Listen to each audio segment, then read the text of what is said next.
5G is a weapon. It's used by the military. Do you know these 5G millimeter wave technologies are used to scatter crowds? You know, they drive up in this technology when they want to scatter a cloud, and they put out these frequencies in a much higher power than 5G will be initially with us, but the same frequencies. And people scatter because they get the feeling their skin is on fire. Because the human body, including the skin, is an antenna.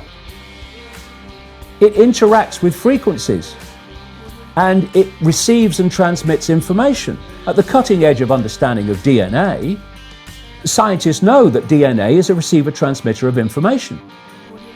And so we are electromagnetic, electrical organisms, transmitters and receivers of information. When our electromagnetic fields are in balance and harmony, we have health. We have psychological health and we have physical health. The reason that this technological society is causing so much psychological and quote, physical disease is because these frequencies, technologically driven, and we live in this Wi-Fi world now and all the phone masts and all the rest of it, these technologically generated frequencies are scrambling the balance of the human electromagnetic electrical communication systems. And if you scramble them, you create a state of disharmony, dis-ease, which plays through to physical and mental, emotional, psychological dis-ease. And there's another point to this. The brain processes information electrically. It communicates with the cellular structure electrically. And it operates within a certain band of frequency.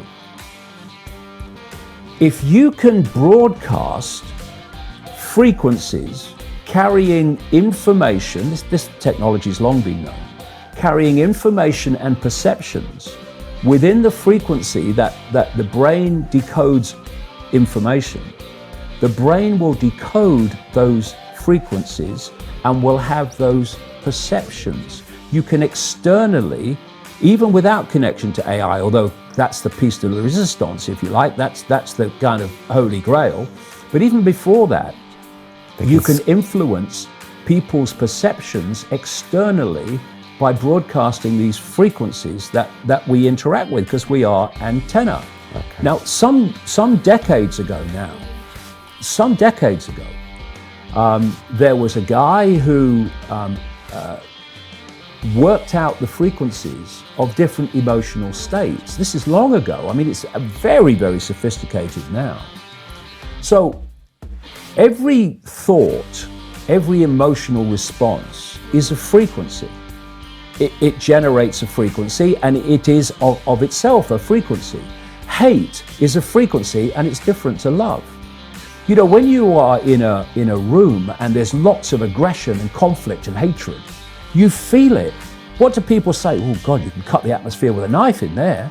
That is because the frequencies of hate and conflict have been so generated, they have changed the electromagnetic field of the room. Okay, so 5G is going to be weaponized against us potentially. Yeah, but the point being that they worked out the frequencies of various emotions, including rage and what have you. And basically, they can play across a community these frequencies without anyone knowing, and it starts to have an effect, and it starts to build rage, it starts to build anger, and people might not realize why they're feeling it, but they start to feel it. And then what they do is they trigger that with an event, maybe some guy is attacked by the police or something, or somebody's arrested for something they didn't commit, and now there's the trigger. The blue touch paper's been lit of this manufactured frequency-driven rage, and you have mass riots and what have you, and people do things that they wouldn't normally do. And you can make people depressed. You know, the American military, they've admitted this. They have technology that fires frequencies at the enemy that basically breaks the enemy's spirit, so they give up and put their weapons down. This is the technology we're dealing with. Now you take that into account and then you think of 5G. First of all, 5G doesn't travel well because of the nature of its frequency. So instead of big towers, as we have now, broadcasting these frequencies long distances, it won't do that. And it doesn't go through solid objects, what we call solid objects, very well either.